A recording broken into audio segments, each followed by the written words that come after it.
तो आज की कक्षा प्रारंभ करते हैं। आज का जो महत्वपूर्ण पॉइंट है वो ये है, आज का जो बिंदु है, प्रकाश के माध्यम, क्रांतिकोण और पूर्ण आंतरिक परावर्तन के फॉर्मूलों से संबंधित और आंकिक प्रश्नों के बारे में आज हम तुम्हें बताएंगे, डिटेल्स करेंगे। तो स्नेल के नियमानुसार चलेंगे। स्नेल नाम के एक वैज्ञानिक थे, उन्होंने एक सूत्र दिया था। एक सूत्र से कई सूत्र तुम्हें प्राप्त होंगे। बच्चों को यहाँ मिस्टेक हो जाती है, वो याद कैसे करें तो देखिए। तो एन पहले माध्यम, ये पहला माध्यम है और ये दूसरा माध्यम है, ठीक है। तो पहले माध्यम के का अपवर्तनांक दूसरे माध्यम के सापेक्ष, ऐसी बातें समझनी है आपको। पहले माध्यम के साथ चलना है सापेक्ष, और दूसरे माध्यम का अपवर्तनांक। तो अगर कोणों की बात हो तो साइन आई बटे साइन आर बन जाएगा, और माध्यम की बात होगी तो दूसरा माध्यम बटे पहला माध्यम का अपवर्तनांक, दूसरे माध्यम का अपवर्तनांक बटे। और अगर चाल की बात आए तो निर्वात में प्रकाश की क्या लेने, पहली चाल का मतलब यहाँ निर्वात से है।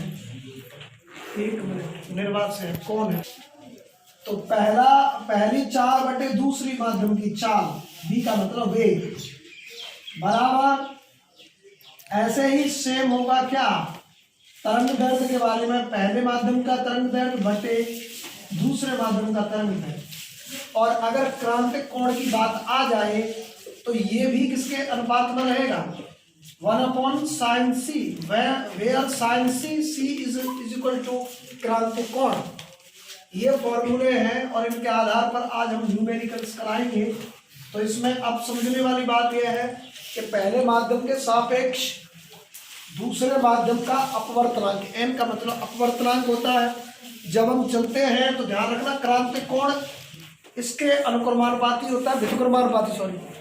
क्रांतिक कोण इस पहले माध्यम के सापेक्ष दूसरे का अपवर्तनांक होगा तो इसके क्या होगा, व्युत्क्रमानुपाती। इसको सिद्ध कराएंगे। और कोण की बात आएगी तो ये फॉर्मूला पुट होगा। और माध्यमों की बात होगी कि इस माध्यम का अपवर्तनांक कितना है, इस माध्यम का अपवर्तनांक कितना है। तो माध्यम वाले अपवर्तनांक के लिए केवल अपवर्तनांक वाला फॉर्मूला ये लगेगा इसके अनुसार। यानी कहने का मतलब एक दूसरे के अनुसार ये सब बराबर है, आप देख पा रहे हैं। और माध्यम में ही, अपवर्तनांक में ही केवल चाल की बात होगी तो चाल वाला फॉर्मूला ये लग जाएगा। पहले माध्यम के सापेक्ष दूसरे माध्यम का अपवर्तनांक ज्ञात करना हो और चाल दी हुई हो तो यह फॉर्मूला पुट होगा। वहीं अगर तरंग दैर्घ्य की बात हो तो तरंग दैर्घ्य का आप ऐसे समझ लें कि क्रांतिक कोण और तरंग दैर्घ्य समझ लीजिए। समझने के लिए ये व्युत्क्रमानुपाती होती है अपवर्तनांक की। तो इसका मतलब यह, जब अपवर्तनांक बढ़ेगा तो तरंग दैर्घ्य कम हो जाएगी। व्युत्क्रमानुपाती का मतलब होता है उल्टा, व्युत्क्रम हो जाएगा। तो क्या आप मेरी इतनी सी बात समझ पाए हैं? फॉर्मूला एक है, लेकिन बच्चे ना तो इसको अच्छे से समझ पाते, ना इसको।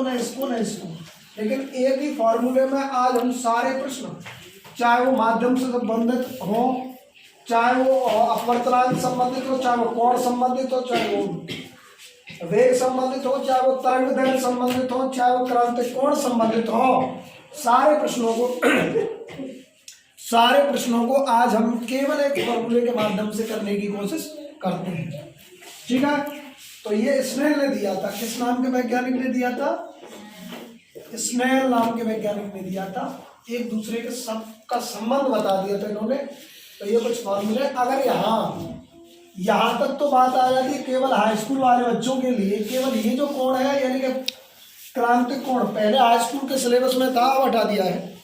और पूर्ण आंतरिक परावर्तन ये पहले थे, अब हटा दिए, लेकिन इंटरमीडिएट में है। तो इंटरमीडिएट के लिए आप समझ लें क्रांतिक कोण क्या होता है।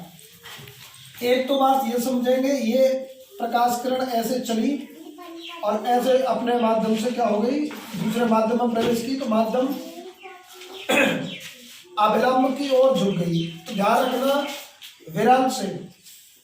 विरल से सघन की तरफ जब कोई प्रकाश किरण चलती है, ठीक है, ये कौन सा है? हाँ, हमने कल हमसे गलती होगी, हमने आपतन कोण ये बता दिया था जबकि ये होता है, उसके लिए क्षमा प्राप्त है। ठीक है, ये जो बनता है अवलंब की तरफ बनता है वो आपतन कोण अपवर्तन कोण होते हैं।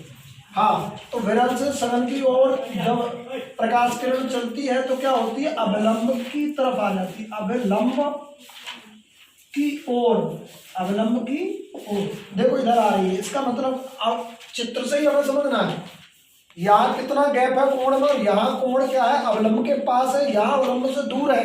इसका मतलब क्या है? इसका मतलब ये है कि विरल माध्यम से सघन में जा रही है चीजें। अवलंब की ओर जाने का मतलब है कि विरल माध्यम से प्रकाश किरण किस में जा रही है? सघन। सघन का मतलब हो सकता है जल, हो सकता है ग्लास ठोस, हो सकता है विरल का मतलब वायु हो सकती है, वायु होती है या निर्वात मान लेते हैं इसको। सघन ठोस भी हो सकता है ग्लास टाइप, या जल भी हो सकता है। तो प्रकाश किरण क्या होगी? अवलंब की ओर हटेगी। अगर इसी का उल्टा कर दें, सघन से विरल कर दें, तो मैं कह सकता हूं अवलंब से दूर हो जाएगी, अवलंब से दूर हो जाएगी। अवलंब से क्या होगी? दूर होती चली जाएगी, अवलंब से दूर होती चली जाएगी। मैं करा रहा हूं क्रांतिक कोण संबंधित बात, तो उससे पहले ये समझना आवश्यक है, उससे पहले ये समझना आवश्यक है। और क्रांतिक कोण पूर्ण आंतरिक परावर्तन पर निर्भर रहता है। अब एक स्थिति ऐसी आती है, एक स्थिति ऐसी आती है, यानी कि जो क्रांतिक कोण है यहाँ से प्रारंभ करते हैं। एक चित्र नया बना देता हूँ, तब तक आप पॉज कर लें इसको। प्रारंभ करते हैं, इसमें क्रांतिक कोणों का मतलब सी होता है। अब आप इसको ऐसे समझें कि ये और ये सी है कि क्रांतिक कोण में क्या होता है? अगर सघन माध्यम से, क्योंकि ये सघन है, सघन इसलिए है क्योंकि ये दूर हट रही है। ये क्या हो रही है? प्रकाश किरण अवलंब से दूर हो रही है भाई, इसके और इसमें गैप में अंतर है। तो क्या होता है कि सघन से विरल जा रहे हैं, तो कहा गया है कि हम क्या करें? आपतित यानी कि ये आई वाली है ना, इसको क्रांतिक कोण इसलिए माना है कि आपतित किरण सघन माध्यम से जब विरल माध्यम में जाती है तो इस कोण को कुछ इस प्रकार घुमाया जाए, या इस प्रकार घुमाया जाए कि एक स्थिति में ये कोण कितने अंश का हो जाए? आर वाला अपवर्तन कोण कितने अंश का हो जाए? 90 अंश का। इस प्रकार मूवमेंट दिया जाए इसको, क्रांतिक कोण को, एक स्थिति में ये क्या हो जाए? 90 अंश का। एक स्थिति में ये कोण कितने का हो जाए? 90 अंश का एक स्थिति में। तो ये पहला माध्यम था और ये माध्यम कौन सा है? दूसरा। तो दूसरा माध्यम के सापेक्ष पहले माध्यम का अपवर्तनांक होता है साइन, पहला माध्यम साइन सी बटे पहला कोण भाई आई बटे साइन आर, यही तो होता है, यही होता है कि नहीं होता है?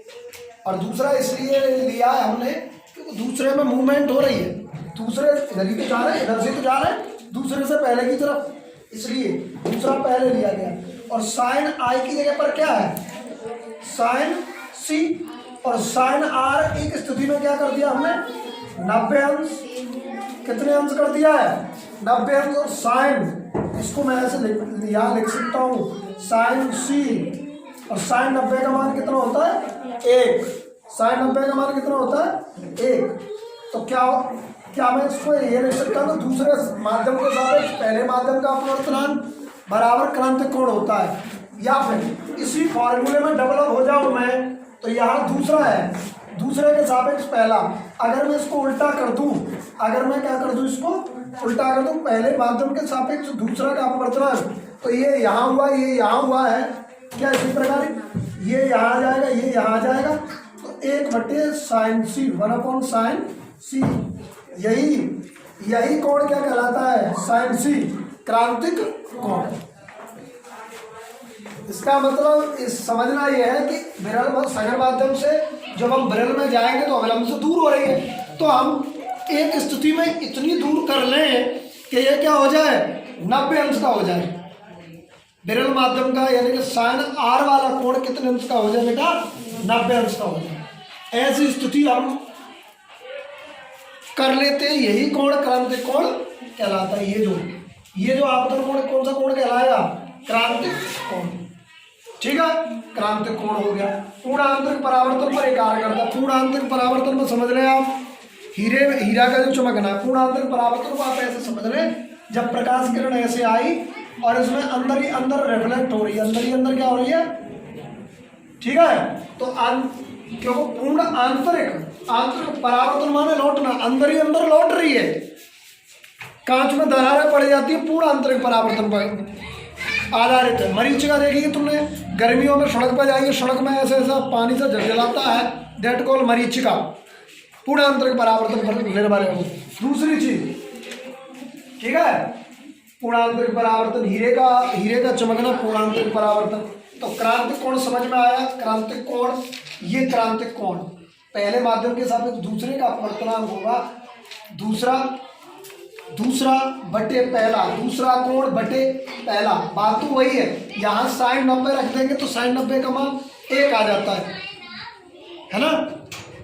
क्या आप इतनी सी बात समझ पाए हैं? और ध्यान रखना, अपवर्तनांक जो होगा तरंग दैर्घ्य और प्रकाश के वेग के और कोण के क्या होगा? व्युत्क्रमानुपाती। आपतन कोण के अपवर्तनांक क्या होगा? व्युत्क्रमानुपाती। होगा कि नहीं होगा? देखो यहाँ आपतन कोण ही तो है, साइन सी, जिधर से प्रवेश कराते हैं प्रकाश किरण आती है, दैट कॉल आपतन कोण। जहाँ से आ रहा है कोण, जहाँ से आ रहा है उसका मतलब आपतन कोण। आपतन कोण क्या होगा? आपतन कोण इस माध्यम के क्या होगा? व्युत्क्रमानुपाती। यानी कि केवल इस फॉर्मूले में ये ध्यान रखना है, सारी चीज अनुक्रमानुपाती है, केवल अपवर्तनांक को छोड़कर। अपवर्तनांक सब पहले के, चाहे पहली चाल हो, चाहे पहले तरंग दैर्घ्य हो, चाहे पहला कोण हो, उन सब के व्युत्क्रमानुपाती होता है।